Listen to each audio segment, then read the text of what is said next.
John Billingsley, Phil Phlox, Hollywood Food Coalition here. Guess what? Trek Talks 2. It's happening. You asked for it, you got it. January 14, 8 hours of premium Star Trek entertainment, amazing guests, madcappery, insightful social commentary, musical interludes. Support HoFoCo. Check us out at hofoco.org, helping people in need for almost 40 years. 10 a.m. Pacific, 1 p.m. Eastern, on the 14th of January at trektalks.net. Live long and mark your calendars. Again, trektalks.net. The Trek Geeks Podcast Network is proud to have Fansets as its presenting sponsor. Fansets is the place for amazing pin collectibles, with over 400 officially licensed Star Trek pins and new releases every month. Stay tuned for a special discount code good on your next order at fansets.com just for Discovering Trek listeners. Fansets. Our pins have character. A high-stakes contest, questions answered, and the coolest starship name in the history of Starfleet. Episode 10 of Lower Decks gives us a Season 3 finale that was exciting, action-packed, and had some amazing twists. Will we see the end of the California-class starships? Will an AI-run starship take over second contact responsibilities? And most importantly, will Mariner go all Picard from the chase and become an archaeologist for the rest of her career? Well, let's find out. Step into the turbo lift and hit that down button, folks. My name is Dan Davidson, and we are Discovering Trek Lower Decks.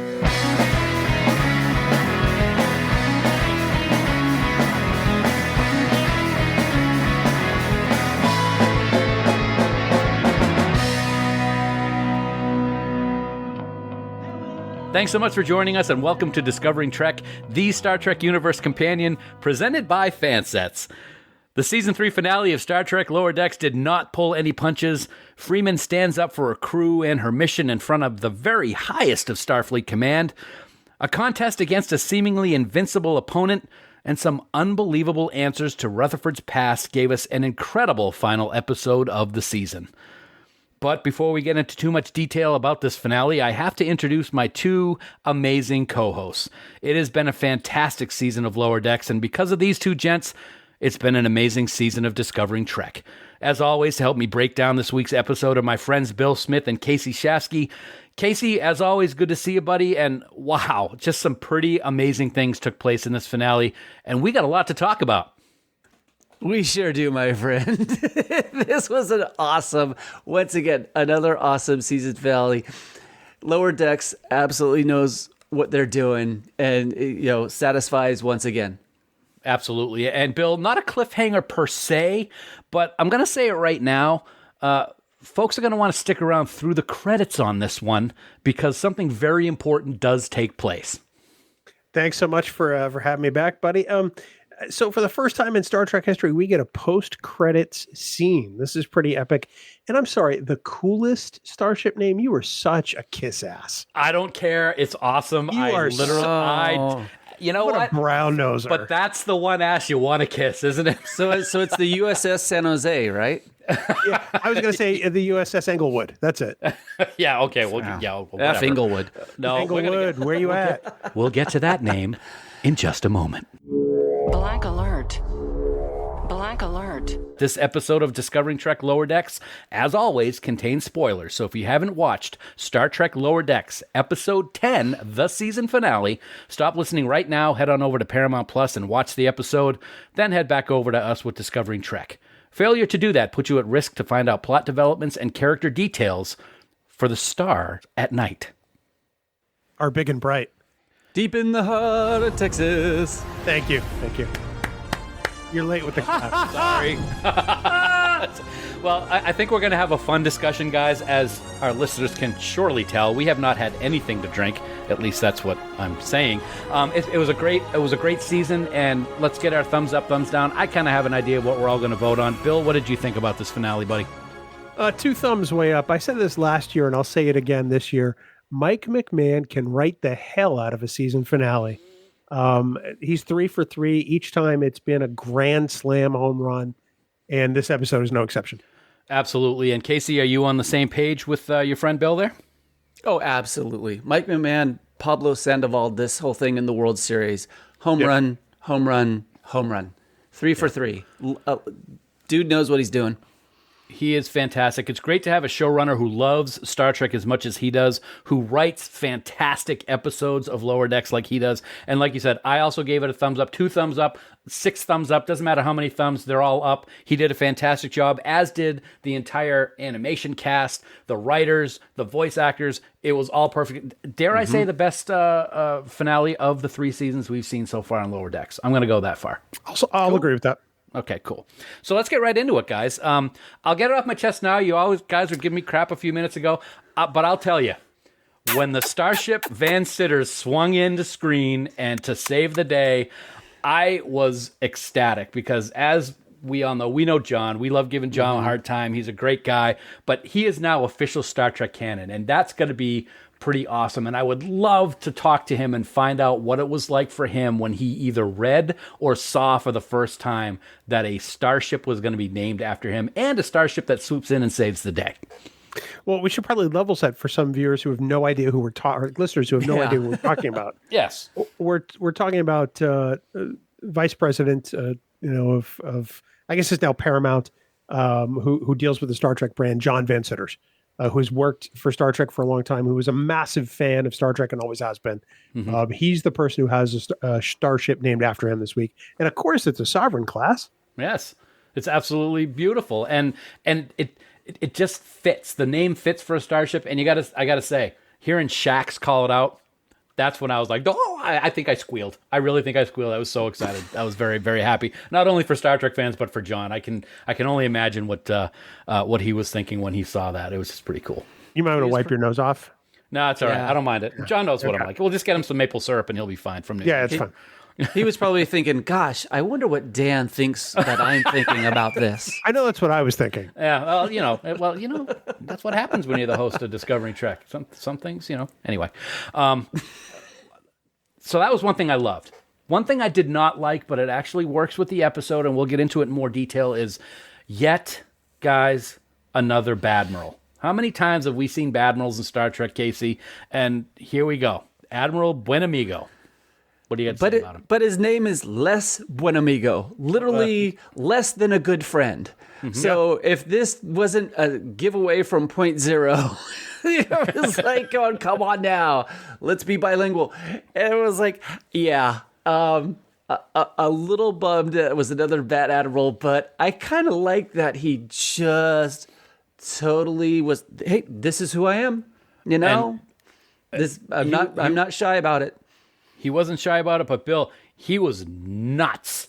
The way that when he finally decided to just spill the beans, talking about everything, was like, wow, this guy got this far up in the chain and he is this much off of his rocker. I was really surprised, but in a good way.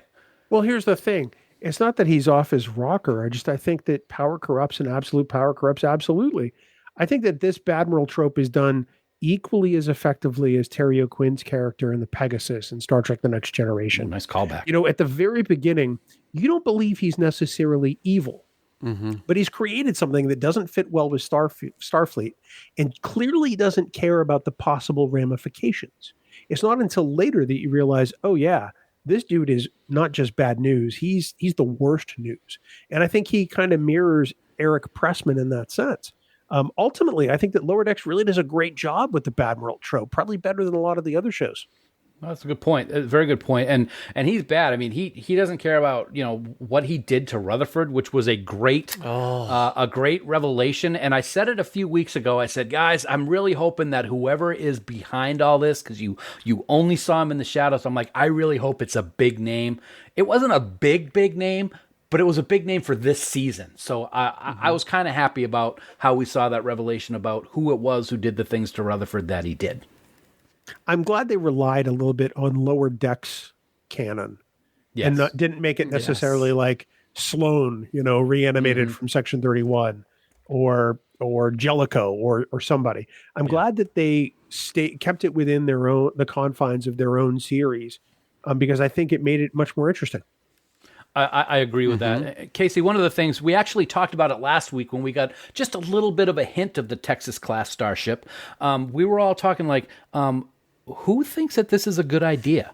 fully automated, it's not going to go well. And you would think that a Badmiral or an Admiral who has climbed the ladder and even admits there's nowhere else to go for him, he's at the highest that he can be at, would kind of have an idea of what's happened in the past with all of this AI stuff. And for some reason, he thinks he's the one that's going to answer all the questions and set everything right.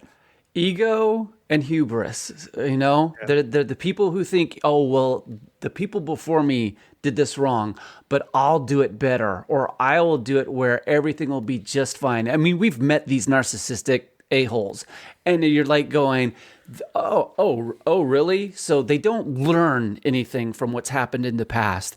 They just, it's kind of like brushing it all under the rug and going, oh, well, no, I'm not going to listen to any of that and take that into account of what I might want to do. It's like, I know better than everything else, and I know better than actual actions and events that have happened. So then that's when you know they're nuts.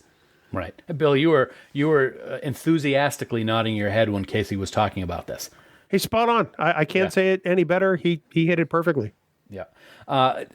We've talked about the AI aspect and what Buenamigo was talking about. We've talked a little bit about the whole Rutherford thing. I thought that was a very important part of Rutherford's character. We talked about with the episode where he was kind of fighting himself with the spaceship race about, which is better, the now Rutherford or the real Rutherford that had this accident and had his memory wiped and everything like that. I think that this was a great way to resolve that question by him being the hero who recognizes that it's his own, I don't even know what to call it. Code. His own code rather. That is running these ships, and he knows it's going to be a problem based on what he knows with what he had to deal with a few weeks back. Yeah, I don't disagree. I mean, I think that Rutherford had to be the person to discover that, because I think it's the most effective use in the story, quite frankly. Mm-hmm. He didn't have a whole lot to do last week, but I think that this week, him kind of coming to that realization really just kind of drops a huge bomb, and I think it's important. Yeah. Casey, what do you think about the whole Rutherford aspect of this season? It's a nice tie. Everything ties in together. So instead of there, like we talked about just earlier, there being somebody outside of Lower Decks canon that was the person doing this, we get Buenamigo as, quote, the villain, and Rutherford really growing this season into beyond what he was before the accident and beyond whatever code is going on with him and in him. So I think this opens up opportunities to see where he's not always that, hey ho, how do you do kind of person, and a little more well-rounded. And it's intriguing because it's like, where do we go from here? That's exactly what I was going to ask you guys is do you think, and I'm not saying that I think this or want this to happen, but it's going to sound like I'm putting a negative tone on it, and I'm not trying to. Do you think by the fact that he now knows what happened, he's got these memories of who did what to him, that we're going to see kind of a slowdown in the building of the Rutherford character, or is it going to be more because he's now going to have to deal with those memories and what happened and what parts of them are real and what parts of them are coded in with his implants? Do you think that that's an opportunity for growth going forward, or do you think we're going to see kind of a stagnation of his character for a little while, Bill? I don't think this series does stagnation. That's a good point. And I think they've proven that with every episode in each season. Everything is an opportunity for Rutherford to grow. It's just a question of how he decides to learn from it. Even at the end of this episode, he kind of, you think he's going to go dark and you think he's going to go dark, and then he snaps out of it and we're back to Rutherford again. Yeah. Because, it's who he is at his core. It may answer the question, does this AI enhance who he's always been? Was he that other Rutherford? And we'll use that for, Red Rutherford, as we referred to it earlier in the season. Was he that because of the pressure and the work put on him by Admiral Buenamigo? We don't know. So right. I think Rutherford will always be Rutherford, because I think that that's just a core to the character and it's important to the series. Yeah, I agree. Casey, you're same idea. I think it's a perfect opportunity for him to really expand as a character, but I also think he's going to have some inner demons that he's going to be dealing with. Well, then that's growth, because don't we all have inner demons that we deal with? It's not all, Indeed. sunshine and rainbows. It's the days that are crap that you struggle through and you work it through to then really appreciate the other days that are, fantastic. And that's what we want to see for these characters, to be more and more human or more and more alive when they're animated. I think if he starts going around saying, "I will burn your hearts in a fire," we're going to have some problems. That's every barbecue at Dan's house. Speaking of fires, guys, I gotta say, I think this is the first time that we've seen such massive death in Lower Decks. I mean, those explosions were taking out crew members on the space station, and they were going up in flames, and that station took a lot of damage, and there were a lot of people on it. I gotta admit, even for an animated show with what we've come to respect and love about Lower Decks, it's a little unsettling for those scenes. Yeah, Especially coming from a starship, a Starfleet vessel. at the end of the day, this is Star Trek, and Yep. there is a very real danger. When you get all of that coupled with music that really kind of evokes the James Horner scores from some of the films, it paints a very, very dark picture. And I think that they dealt with it as only Lower Decks could. I thought they handled it really well. Yeah. On that, I think we as viewers have become a little bit used to not thinking space is dangerous. It's like, a tiny little hole in that ship could kill everyone. And you are, however thick the hole is in the secondary hull, that's all that's protecting you from death. Yeah. So to get some of that and see, the stakes are very high. There are consequences. There are going to be things that stick and are wonderful, or they're going to hurt. And we have to remember that, inevitably, it's a dangerous mission no matter what the mission is. Just so you survive, you don't hit asteroids, you don't hit this, you don't hit that. Whatever planets have satellites going around, you have to negotiate all that, and there has to be some depth and drama to all this. Right. We definitely saw it. So we already talked about the Starship Van Sitters, which was wonderful. But I got to say, seeing the entire California class, the entire fleet of starships warp in from everywhere, and then just having names just read off one after another. Someone who lives in California, Casey, you must have loved that scene. As a NorCal boy, it was like, bring it. Just keep bringing it. And, SoCal names would come out. I'm going, yeah, okay. But it was wonderful, because I was intrigued to see what places would be used as names for all this. And it was like, yeah, hey. Were there any that you were like, oh, come on? Well, yeah. I'll tell you offline. I was like, really? Yeah. Somebody listening from the USS Van Sitters. I was like, Eagle Moss isn't around, because that would really? be a wonderful model. I think it's a wonderful defense of the California class ships as second contact vessels. Plus, I mean, you see all those ships warping in from everywhere, and as a viewer, it kind of makes you go, yeah, that's exactly what I want to see, because they're going to get this done. And what do? They get it done. They're not just second class vessels, they're Starfleet vessels. That's right. And they come to rescue the Cerritos in grand fashion as only they could.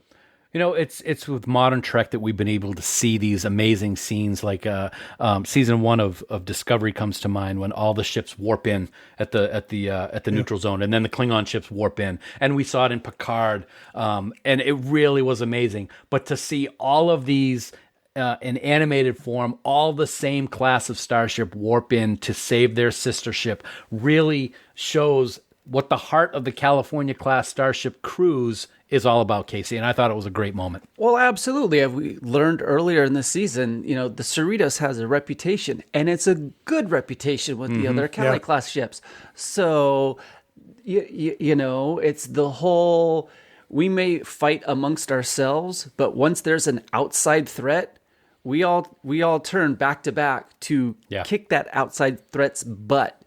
And this is what they do. And like you said, they come through. And once again, like, all right, Cali class is not taking any crud. Yeah, the seeds for this have been planted all season long, in the way that Cerritos is seen, not just by the other Cali class ships, but by people in general. And for the other Cali class ships to come to their defense and their rescue is really just such a fantastic moment. Yeah, it really is.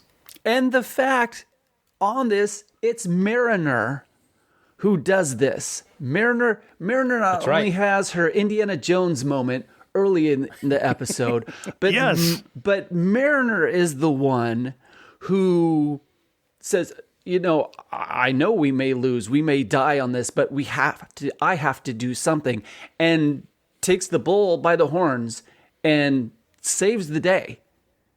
She finally realizes what her mission is with her life. She was in Starfleet, she got out of it, and then realized it's exactly where she needed to be. And she needed that time away, I think, in order to understand that, especially when she's faced with the crisis that was facing her former crew. I can only hope that when Lower Decks completes its run as a series, the next animated series we get is Beckett Mariner Tomb Raider, because that part was super fun. It was It great. was awesome. It was really great. Got to see some Ferengi. Got to see I'm telling you, I was thinking Raiders of the Lost Ark with that Same. little idol at the beginning. Yeah, absolutely. It was great. Speaking of which, I found it very interesting. We're not going to talk a lot about Petra because I think we all can agree that I don't think any of us really love the character. I found it extremely interesting that Picard funded her and for her mission and her ship and everything. I thought that was interesting. How in the hell does Picard fund anything when there's no money, money. on Earth? Latinum. Well, Not does on he- Earth. No, he got it from Cork. Does he sell the wine? Oh, that's true. Yeah, does he just give that away? He probably just gives it away. Well, does Joseph Sisko charge for meals at Cisco's in I New would Orleans? certainly hope so. Probably That's some not, good though, food. because That's there's good no food. money in the future. That whole no money thing. I know. We're not even going to get into that. But I see where you're going. I see what you're saying. But yeah, I found that was kind of like, that's interesting. I was glad to find out that Petra wasn't as slimy as Vosh, but I still don't Yeah. like Petra, just because she rubs me the wrong way. I think that the voice actor did a fantastic job, Yep. created a character that I just didn't necessarily like, and honestly, I don't think we're supposed to like her. I think you're Because right. she was just kind of temporary. It gave Mariner something to do that was still very interesting, and I appreciated that.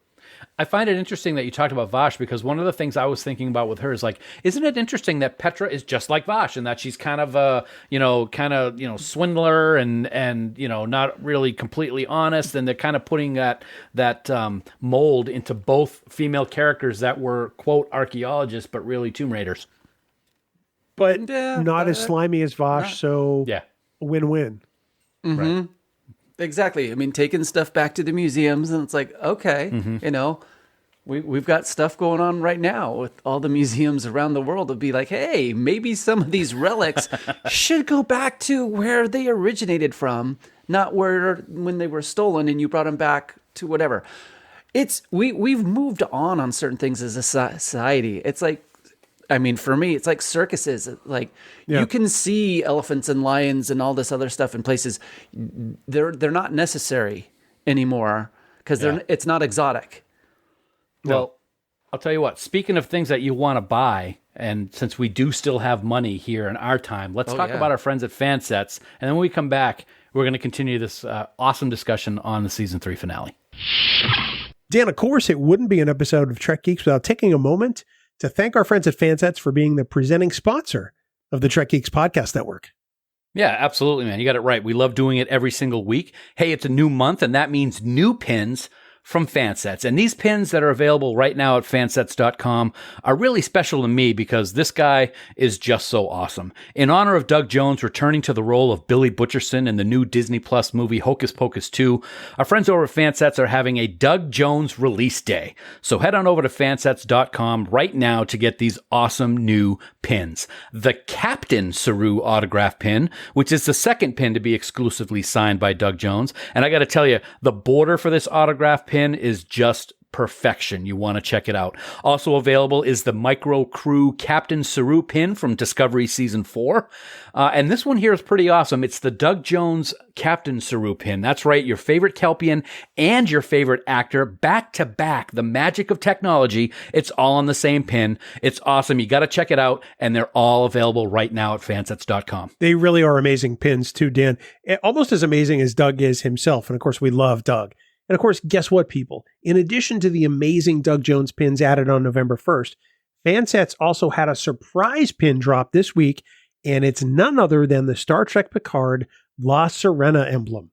That's right, they're all available now, so look, you know what I'm going to say. You know the drill. I know it, you know it. What's stopping you? Head on over to fansets.com, put all these new awesome Doug Jones pins in your cart, along with some accessories or gift cards, other stuff. And to check out, be sure to enter the special discount code TrekGeeks for 10% off your entire order. That's TrekGeeks in all capital letters with no spaces. And of course, don't forget when you spend more than $30 on fansets.com, you will get free shipping in the United States. Fansets. Our pins have character. And we thank our friends for Fansets for being the presenting sponsor of the Trek Geeks Podcast Network. So guys, Bill, you know, I love to do impersonations. I just, whether they're good or bad, I still like to Bad. They're usually bad. Yeah, that's true. Except Cyrano Jones, which I won't do here because I don't want Arnold. I don't want his ears to bleed. Boimler doing an impersonation of Shax was just fantastic, and it was a good impersonation. And he's behind me, isn't he? That's all I could think of. And you know that was going to be the case, right? Yep. Yeah. I mean, it's a little predictable, but it worked. It was funny. Mm-hmm. And it allowed us later on in the episode, which is why I even brought this up, that we get to see what we've been hearing about and seeing a little bit about all season long, the Boimler that takes charge and is not going to just, sit back. He is, I forget what they call him at the beginning of the season. He had a nickname of Bold Boimler. Bold Boimler. He was bold when he told everybody on the bridge to shut up and listen to Shax and give him the props that he needed. I thought that was a fantastic moment, and I'm a huge Shax fan. I'm glad they brought him back from being killed in season 1, and I thought this was his big moment in the series so far. I don't disagree with that one bit. I mean, it was a little over the top for Boimler to have to scream like that on the bridge. Yeah. But I mean, Boimler screams. I get it. But it was the right thing to do. And Shax's victory lap after that was like, yeah, because that's something Worf never got in 7 seasons of TNG. He was always told no. Yeah. Yeah, don't fire at the view screen, dummy. Bad idea, Worf. Another bad idea. Oh, once again, another bad idea. It's like, poor guy. Oh. Yeah. I remember in season, just going back for a second, talking about season 1, I remember how I was devastated when Shax died at the end of season 1's finale. I really was upset. I mean, I know that we're in the television age now where anybody can die. The Captain Freeman could have gotten killed in the finale. Anybody could die. Beckett could have. Boimler could have. It just could have been anybody. But to have Shax was really a disappointment. And then the way they brought him back, I was kind of questioning a little bit. I didn't know if it was going to work, but it did. And he's had some real growth all season long, his relationship with the Doctor. And then we got to see him save the day with his idea. He's always wanted to eject that warp core, and now he finally gets to do it, and it saves everybody. I thought it was just brilliant. He's a very passionate character. It's not an angry character. Very passionate. Right. Everything that he does shows you that. You know, the crazy Bonnie and Clyde, hoo-ha, let's get it on, foreplay. It's like, okay. But going down the hallway and, crying, and you're seeing that, it's like, yeah, this dude really, really cares about things, and lovely to see that. Thank the prophets. I got one more thing before my final comment, and that was, we talked about it last week a little bit when we saw Mariner resign from Starfleet and go to Starbase 80, or after she went to Starbase 80, I should say. By the way, it was kind of cool to see Dr. Phlox's bats flying around in Starbase 80. I'm just going to put that out there. It was a nice little callback to Enterprise. But I will say, I said it last week, who really thought she was going to be gone long? I mean, nobody. it makes sense to have her come back as quickly as she did, but also to kind of be the heroine of the episode. I thought was kind of cool, and it was good to see her back, and the reaction that everybody gave when they realized that they all effed up, and it had nothing to do with what she said. She said that she loved everything about what went on in the ship, and it was a perfect ship to serve on. I think you covered it all. I mean, I don't think anybody believed that Mariner was going to be gone into next season. It just didn't make sense. Right. And she had to come in and save the day because she's Beckett Mariner. That's what she does. Yeah. Almost every time. So. Yep. And as always, Tawny just does such a phenomenal job, as does everybody in the cast. But she really hit a grand slam this week. But guys, I want to the last thing I want to talk about, and then I'll let you guys wrap up with whatever you got, is got to talk about that after credit scene. I will be 100% honest. When I watched the screener that we got, I watched it. I was in the middle of doing something, so as soon as it ended, I shut it off and I walked away, and I didn't think anything about it. Bill mentioned something to me or posted something on Twitter or something after the episode aired, and I was like, there's a Marvel Universe type end credit scene? What are you talking about? So I went and watched it, and it's only like 5 seconds, 10 seconds long, but oh man, was that a fantastic way to end the season on kind of a cliffhanger. I've got 2 questions.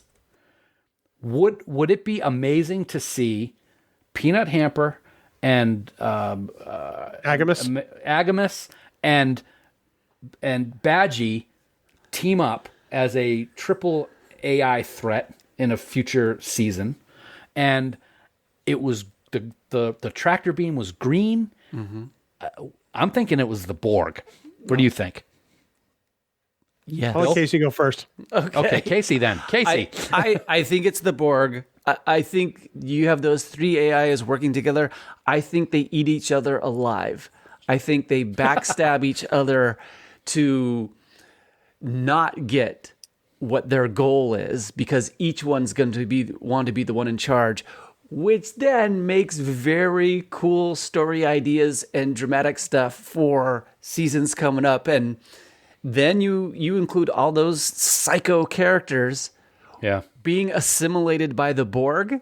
Holy crud. Well, the reason I bring up, Bill, whether or not it's the Borg, I kind of thought that at first because it's green, but what would the Borg be doing in a debris field where there isn't anything to assimilate per se, because it's all just wreckage? I don't know. I mean, I could be way off and thinking it's a Borg. Maybe we're all going to be shocked at what we see next year, but that's what I thought.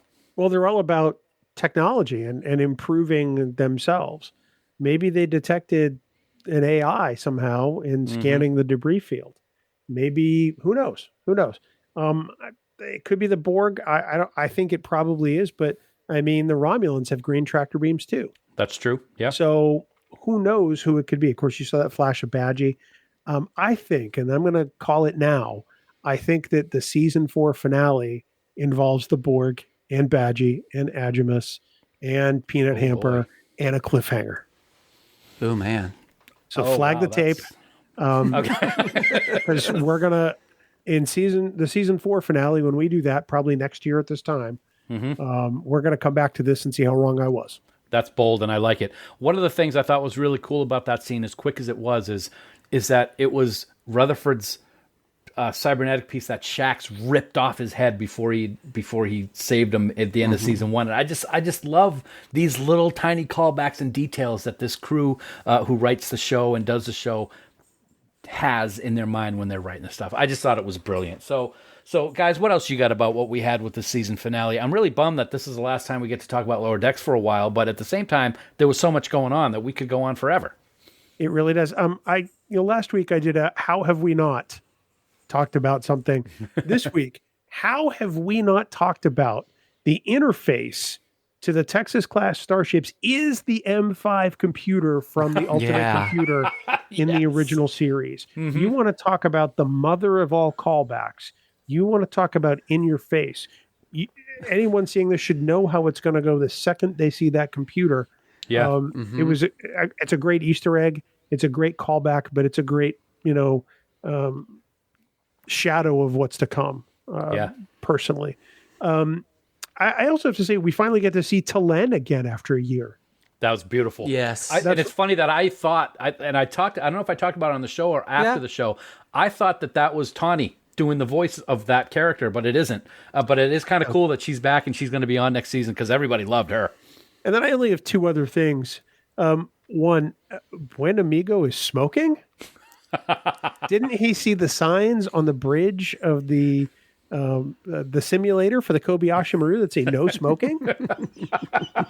And then lastly, I love a good callback. We all love a good callback. And this week we get a callback of the Brigadoon type planet from Deep Space Nine in the episode Meridian. Oh, The planet that shows up every now and then, where Dax falls in love and plans to stay and then realizes she can't stay. An episode directed by Jonathan Frakes. Great little take on that Brigadoon planet type thing. I loved it. Good callback. Good details, man. I love it. Casey, what do you got, man, as we wrap it up? I will burn your heart in a fire. I say that so well. I think about that all the time with you. But wow, that's not just, that's creepy beyond a certain thing that, okay, the ship is saying this. Is the ship feeling this? And yeah, and it's like, okay, they're in deep trouble. And, Bill, yeah, you're bringing it up with the M5. I was like, oh my, this went south really fast. But here's the thing. We talked about it last week. I brought up, who thinks AI-controlled starships is a good idea? Look at what the M5 did with Commodore Wesley or Commodore Stone or whoever it was. I forget who it was. The M5 did all that damage, yet he's got the M5 in his office or is the whole interface for the ship. I just was like, wow, somebody's not reading their captain's logs very much. Here's something to think about. What if the code for Badgie was mingled with the code for Daystrom's M5? That's kind of next level mind blowing, but yeah, I have to believe that could be what happened here. Oh, get McMahon on the phone. We got to talk to him. Yeah, let me do that right after I call Van Sitters and tell him what you think about his starship. I think his starship is fantastic. I know you do. The world does. We all know. Wow. Hey, if it's not going to be the Starship Davidson, it might as well be the Van Sitters, right? Van Sitters is not handing out gold stars, Dan. Yeah, no, and the Starship Davidson would be a garbage scow. Ouch. Oh my goodness. Well, at least it's something. Anyway, thanks. I talk about how great you guys every week, and that's what you get. Really? You read how great we are. We don't believe a word you say. True. I don't even know if he writes it. No, I don't think so. Do it. Yeah. Anyway, well, guys, we had a great time. What an amazing season finale, and what an amazing season. I think it's best to. I think it's the best one so far, as I said earlier in this recording. And Mike McMahon and his team are doing a simply phenomenal job. Unfortunately, Casey, there's no episode next week. But what do we have coming up that you can tell us about? Well, Dan, with the wrap of Lower Deck Season 3, we'll be taking some extended shore leave. But you Discovering Trek fans will be happy to see the return of Discovering Trek Prodigy, now that the second half of Season 1 has kicked off. And we'll be back for a special episode of Discovering Trek Lower Decks when the crossover with Strange New Worlds happens in Season 2. And then, of course, we'll be back for the entirety of Season 4 of Lower Decks. But everyone, until then, remember that you can subscribe to Discovering Trek by searching for us where? Apple Podcasts, Spotify, or the best way, hey, just download the Trek Geeks Podcast Network app. Wait, we come back for an episode during Strange New Worlds? That's not in my contract. You have no contract. I have rewritten your contract, sir. I don't think that's how it works. We are going to have a fantastic time. You're going to love it, and you're going to be back. Okay. End of discussion. Don't forget, you can support Discovering Trek and Bill coming back for that special episode, as well as the whole Trek Geeks Podcast Network by subscribing to bonus content on Patreon. Get access to the unedited audio of all of our podcasts and a whole bunch of other fun perks. We want to take a moment to say a big thank you to our fantastic producers of Discovering Trek. We are truly grateful for their support. Mike Bovia, Steve Bovia, Chaz Bradshaw, Kyle Castillo, Peter Craig, Andy Davenport, Craig Ewing, Jackie and Chris Hackney, Kimberly Hartman, David Hood, Lionel Marchand, Matthew McGonigal, Darren Metcalf, Charlie Mulvey, Sean O'Halloran, Casey Pettit, Jamie Rogers, Major Self, Casey Shafsky, whatever. Whatever. Terry Shull, Jim Stoffel, Chris Trabuzio, Ken Tripp, Christina Werther, who, by the way, is on time, Dan, this week. No, I don't believe that for a second. I know. And the lovely and talented Jess Vashon. Dan, the senior producer of Trek Geeks, is everyone's boss here. The one and only Jude Tatman. Yes, sir. There you go. Hey, if all of you out there would like to support Discovering Trek and the Trek Geeks Podcast Network, come on, beam on over to patreon.com/TrekGeeks, where subscription levels start at a very tiny, quite small, $2 a month.